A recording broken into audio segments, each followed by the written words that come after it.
Hi there, we are Empire Business Solutions, and for this week, we decided to expand on our previous risk assessment chart and this time hit on more of the key factors of the identified function of the NIST framework. So, the general premise of this item is the same. We start off with the sectional phase importance, which is, in its all essence, the NIST framework itself. From there, we move into our sectional subcategory task. So from there, we added this, and this divides it into the first task to obtaining a view of the whole situation. So we have task one, which is familiarization and situational awareness. From there, we move into our classifications, which we did have previously. We did add the personal and physical habit evaluation facet, which you'll be able to view.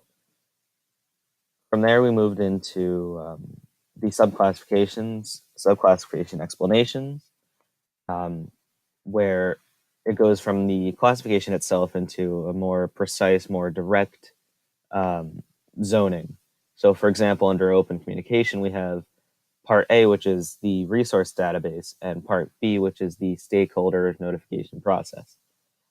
Those two sections aren't the same, however, they do share common traits of the open communication classification. From there, we move into our NIST function subcategory, which directly coincides with the facets of the identify function of the framework. And that applies for each one. So each one has its own set of function subcategories that directly relate with it. So then from there, we move into our items required for evaluation. These are more guidelines that are going to lead you to a higher level of observation, being more aware during your evaluation itself, understanding the full situation, and being more observant.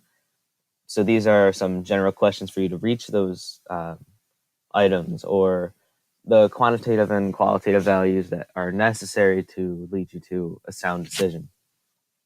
So then after the evaluation section for the items required, we move into the actual more of a baseline or a guideline for how to do the procedure, how to actually evaluate.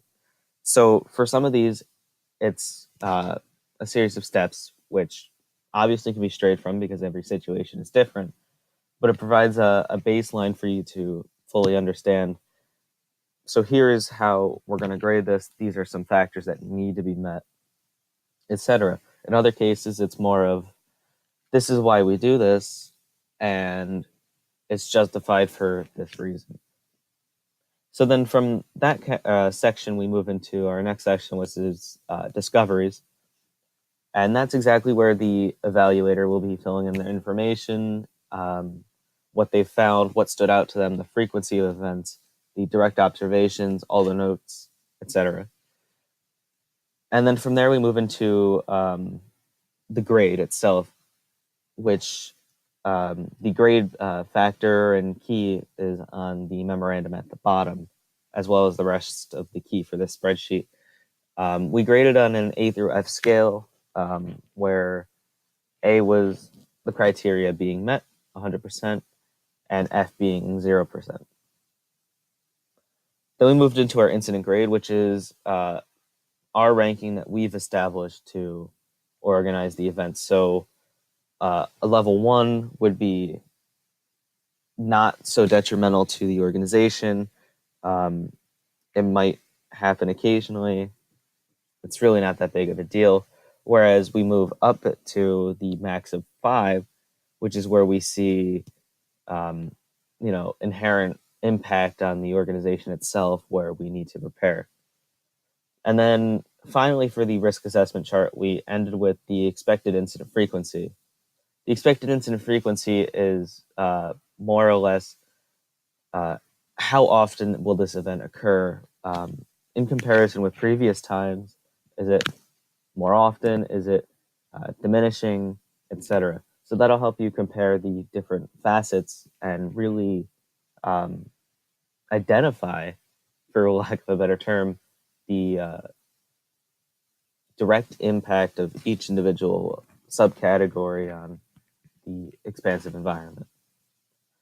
So that is our submission for this week. We hope that the video might be able to clarify some of the questions that you might have. And if not, we'd definitely be glad to answer them on Friday. Thanks.